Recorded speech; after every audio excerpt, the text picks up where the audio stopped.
Well, we have fought through some winds, but we have had nice weather generally. But the winds have been strong. They have not been as strong, however, as the winds that I experienced when I lived in England. When I was in Cambridge, on the plains of Cambridge, the winds there put the Santa Anas to shame.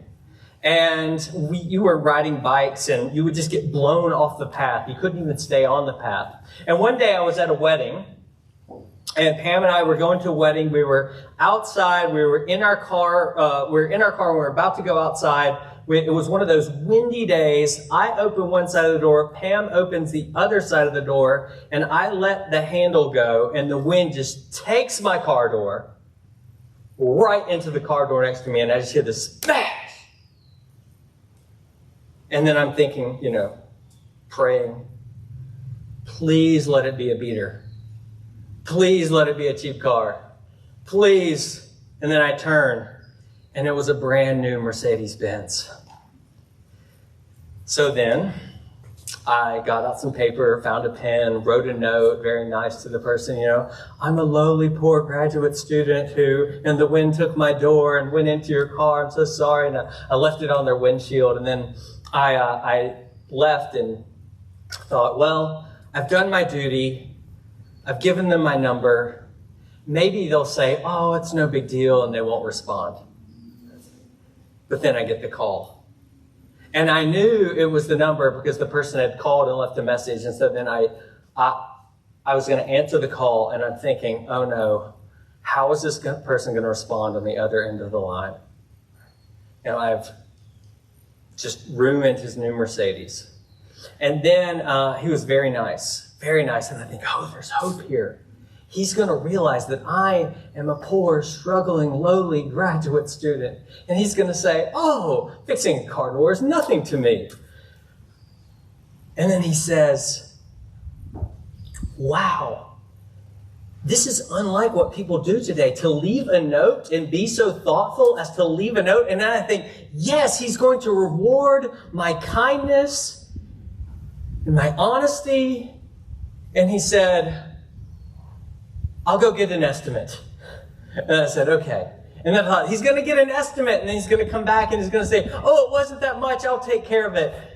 But he sent me the bill. Have you ever been waiting for a response? Kind of anticipating a response, waiting on the edge of your seat, wondering, was this going to be bad or good? How are they going to respond to what has just happened? I think about that story, and I think about the book of Jude. We're starting a new series today on the book of Jude. Jude is written by Jesus' brother, his half-brother, and it's written to a community of people who are unmoored and in danger of walking away from the faith. And here's the situation. Many people are starting to see that they're starting to look at the Old Testament moral order and the law of Christ and the Christian moral order with skepticism and even some ridicule. It's a very important book. I think it's a very overlooked book because it's just one chapter. It's so small. But the issues of the day for them were, the things that they had such a hard time with were sexual ethics, authority, and whether or not there was really going to be a final judgment. And the things that caused them to doubt, the reason that they gave for doubting that these things could be true, that the Christian teaching that they had received at that point, and in Judaism up to that point, on teaching, on sexual ethics, on questions of authority, on the final judgment, the reason they gave for believing that these things may not be true was their own personal experiences. I think we can relate. I think we can relate. Struggling with the Bible's teaching on authority and sexual ethics and on whether or not there's going to be a final judgment based on our own experiences. We can relate, can't we? And so Jude writes to this congregation, to Christians, not unbelievers, to Christians. And he calls them to persevere. how would you think that he would address them? We're going to focus our series on verse 20 following and the instructions that Jude gives to persevere. But I want to begin with how Jude addresses them because I think it's very important. How do you think he would address them? How dare you? What are you thinking? I can't believe that you would question these things, that you would be so hoodwinked. That's how I would assume that he would address them, because that's how I normally address people that are making stupid decisions, because that's how I was addressed when I've made stupid decisions. But that's not at all how Jude addresses this congregation. No, he addresses them like this, verse 1, to those who are called, beloved in God the Father, and kept for Jesus Christ. He identifies them, and he identifies them graciously. You know, if you were going to say who you are, identify yourself, how would you do so? I'd imagine that you think about the roles that you play, the accomplishments that you've done. Maybe you think about your desires, your likes, and your dislikes. But isn't it interesting that every way in which Jude addresses, he identifies these Christians? It's not anything that they do. It's all passive. It's all about what has been done to them. They have been called. They have been loved. They have been kept. In other words, to be a Christian, if you're not a Christian here and you're wondering, what does it mean to be a Christian? A Christian is primarily not someone who does certain things like worship or pray, serve, even believe certain things. Those things are all true. But primarily, a Christian is someone for whom things have been done. Like what? To those who are called. Christians are those who are called. Now, if you read that and you're unfamiliar with the Bible, it sounds kind of weird. You're thinking, called by whom? Called for what? But those who know the Bible know that to be called is a very powerful, it's a very transformative thing, because when someone is called, it's implied that it's God who does the calling. The first time that we see God call is in Genesis 1, at the creation of the world. God calls the light day, and God calls the darkness night. In other words, when God calls things, he names them, he defines them, he establishes them, he creates them. This is a powerful call. This is what God does when he calls. He creates things out of nothing and brings them into existence, and he claims authority over them. And he doesn't just call at creation, he calls people throughout the Bible. He comes to Abram in Genesis 17, and he says, "You shall no longer be called Abram, but you shall be called Abraham, for I have made you a father of many nations." In other words, I'm calling you something different, and you will be called something different. He comes to Jacob in Genesis 32. Jacob wrestles with God all night, and God says, "You shall no longer be called Jacob, but from now on you shall be called Israel, for you have wrestled with God and with man, and you have overcome." No longer Jacob, but Israel. And from that point on, Jacob and his people, his ancestors, would be known as Israel. They would be called Israel. Now, you have to understand that in the world of the Hebrew Scriptures, in the Jewish mindset, a name was not just incidental. It wasn't just sound and fury. It wasn't just random. We've been walking around our neighborhood and we'll see cats. And I don't do this, but my wife and daughter, they named the cats. And one time, one of the cats, very sad, got lost. And there were posters up about this cat. And they found out that the cat's name was not the same thing they named the cat. They're like, what? No, that's not the cat. The cat is not Frankie. The cat is Steamer. Right? But we just name things randomly. Not so in the Bible. You see, to name something they believed was substantial. To be called something was tantamount to being it. And so when God calls his people, he's reconstituting them. He's recreating them anew. And that's why over and over and over and over again in the Bible, God reminds his people that they are those who have been called.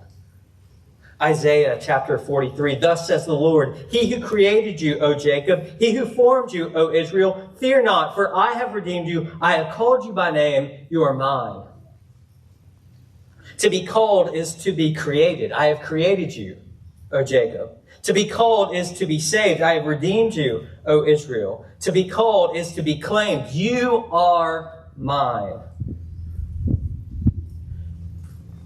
And throughout the New Testament, almost every writer is at pains to make clear that just as Israel is called, now the people of God in the New Testament, in the same way, we are the called ones too. We are called. We are called out of darkness and into the kingdom of his beloved Son. We are called into the fellowship of his Son. We are called to be his own holy people. We are called to live in grace. We are called to freedom. We are called to hope. We are those who are called. Just this week, I got an email. The email was from a fellow named David Michael Patchahannon. I do not know David Michael Patchahannon, but I guess I want to know him because he told me that he had nominated me to be part of an elite, prestigious group called the Bellwether Society. And this is what he said. I have researched your bio, and I believe we are driven by the same core values and share similar interests. I would like to nominate you to be a member of our organization, this elite, prestigious, morally pure organization. You are a leader. He says, your knowledge and achievements and boldness give you the ability to improve your environment, and that inspires others to follow in synergistically. Thank you. I'm finally understood. So what did I do? I immediately gave him $2,000 so I could be part of his group. Not really, but I was tempted to. Because scam or not, it felt pretty good to get that letter. Because it taps into something that each of us want. To be called, to be desired, to be chosen, to be wanted and valued and looked upon and seen. And if you are a Christian, that is exactly what you have. You have been personally, uniquely, and creatively called by God and for God into his service. And when you get this, here's what it means. It means that you don't have to clamor for attention. The God of the universe sees you, for you.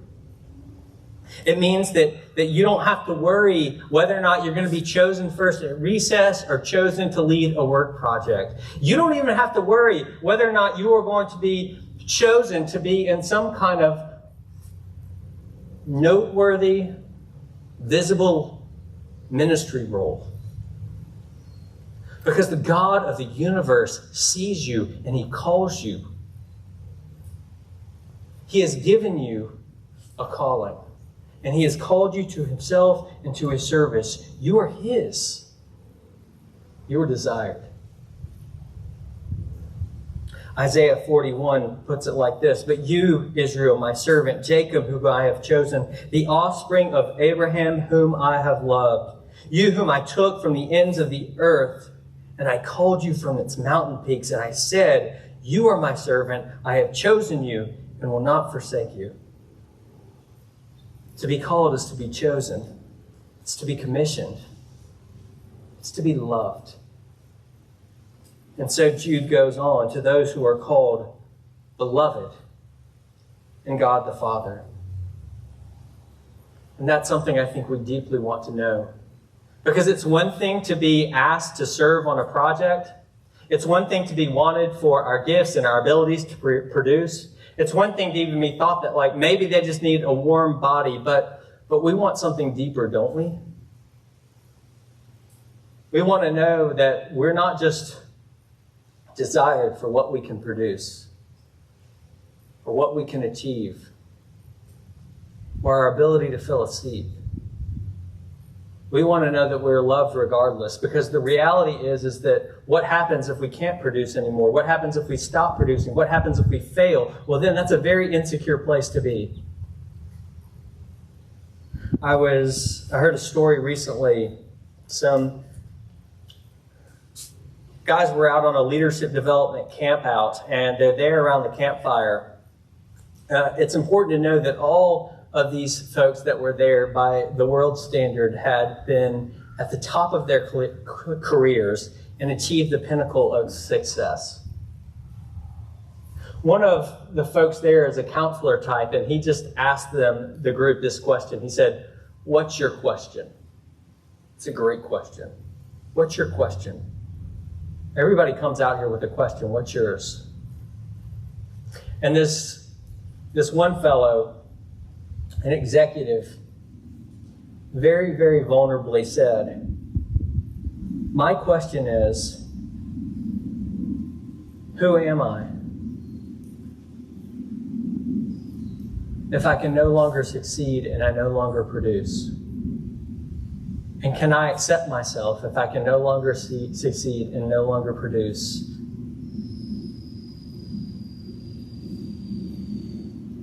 In other words, I think his question was what a lot of our question is.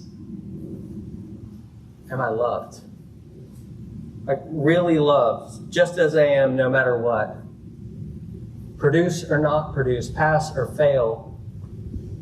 Am I loved? Stephen Curtis Chapman is a famous musician. He also had a very tragic and infamous accident happen in his family's life. He had several kids. One of his, it was a weekend of celebrations. There were graduations, and there were, I think, there was a wedding going on, and there was a lot of good stuff that was happening, a lot of excitement. And one of his sons, Will Franklin, drove home, and he pulled in the driveway, and in an accident, tragic accident, he hit his little sister. Everyone rushed out. They were trying to give her aid. She got flown out of there.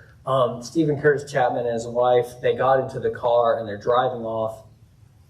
And the boy who hit his sister, Will Franklin, he was holding his sister while they were trying to figure out what was going on. Once his sister was taken off, his older brother was holding him.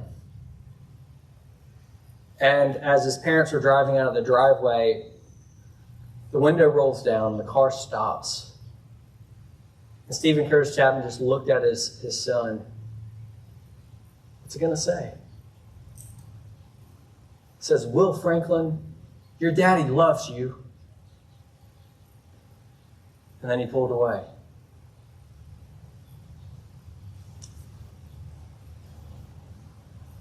What Jude is wanting to yell loud and clear to us is, Christian, your daddy loves you. No matter what. No ifs, no ands, no buts. You know, beloved, it becomes almost a title for Israel in the Old Testament. God continually calls Israel beloved. It's as if he is using a pet name. He's calling Israel my love. And yet that is what Christians are called. My love. And that's why the New Testament writers can't get over the love of God. And they are just enamored with it and reflecting on it over and over and over again. Especially because just as Israel saw the demonstration of God's love in the Exodus and was promised a new demonstration of God's love in a new Exodus, now Christians have seen that new Exodus come about in the death and resurrection of Jesus Christ. And so when Paul addresses the Galatians and he says, "Who am I?" he talks about the Son of God who loved him and gave himself for him. He talks about the demonstration of God's love and that while we were sinners, Christ died for us. And that is a demonstration of God's love. Let's be very clear. God did not send his Son to die for you in order to love you. God loved you And so he sent his son. This is not begrudging love. This is volitional love from first to last. And we get those confused. We act like the Father sent the Son in order that he could love us. No! The Father sent the Son because he loves us. God loved the world in this way, that he sent his only begotten Son. One commentator said that the love of God is a favorite theme in Jude. Could you imagine if that was your favorite theme?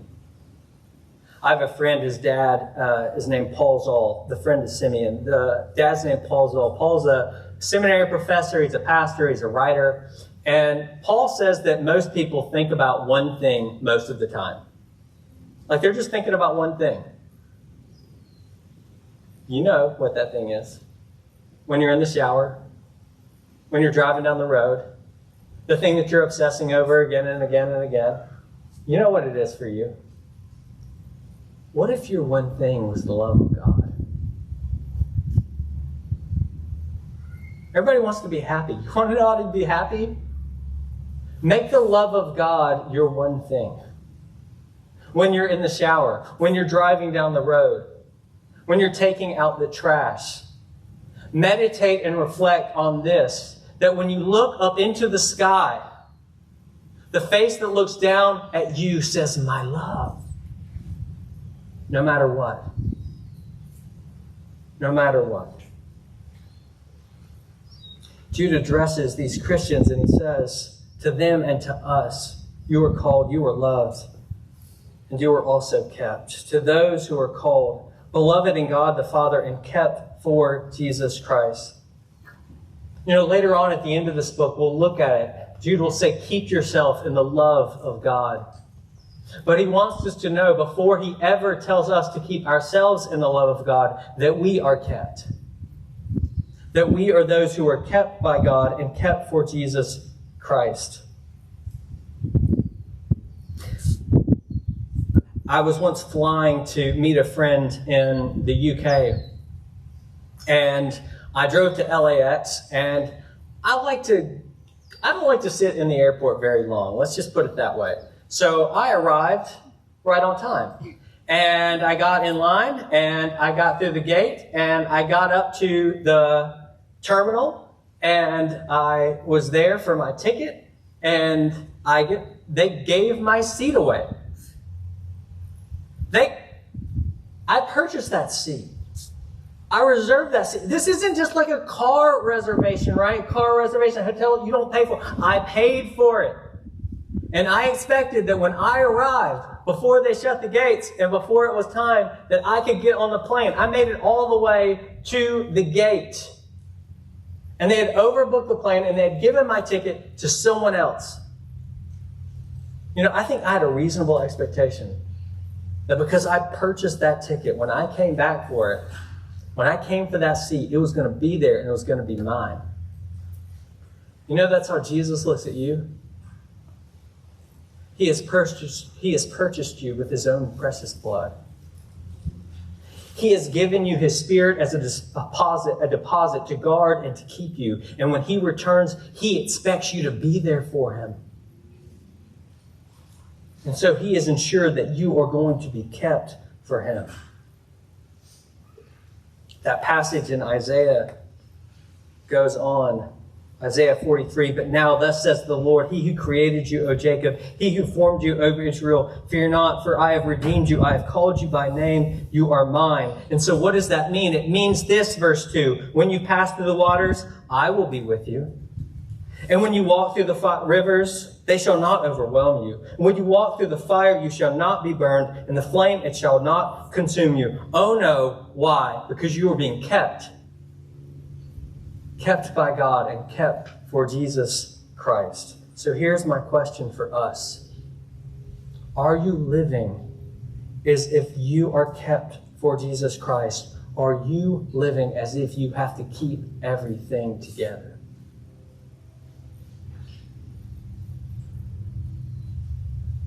I recently heard a story of a college athlete.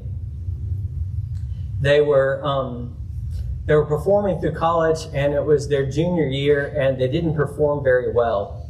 And they were putting a lot of stress on themselves. I'm sure they were worried that if they didn't perform, they were going to lose their scholarship, get kicked off the team.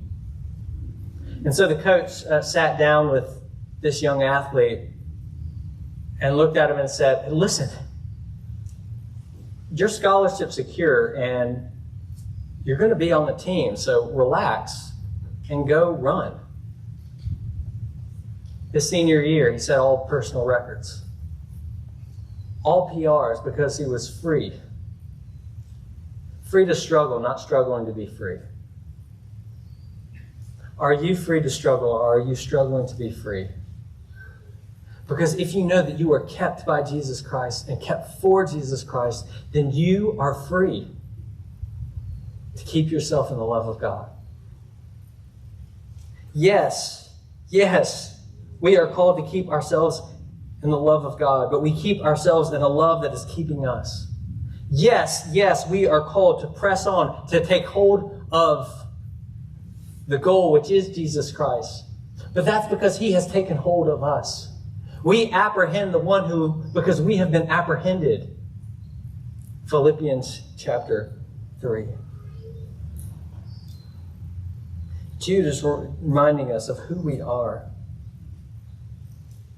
But in doing that, because we are those who primarily are those for whom things have been done, he's also at the same time reminding us of who God is, who our God is. And it's because of that he can confidently bless these Christians and say, mercy, peace, and love be yours in abundance.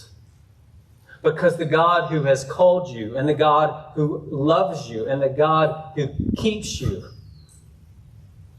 he will bless you. He aims to bless you. His disposition towards you is blessing. It's mercy, it's hesed, it's covenant love. It's love, it's the love that has been shown in Jesus Christ. It's a love that is never ending and is new every morning. And it's peace, the shalom. And he doesn't say, let these just be yours. No. Like going to grandma's house and trying to say no to some food. They're yours in abundance. Just keeps coming. Just keeps pouring them out. Our God is a gracious God. His disposition towards us is one of grace. May he give us the grace to receive it. In the name of the Father, Son, and Holy Spirit. Amen.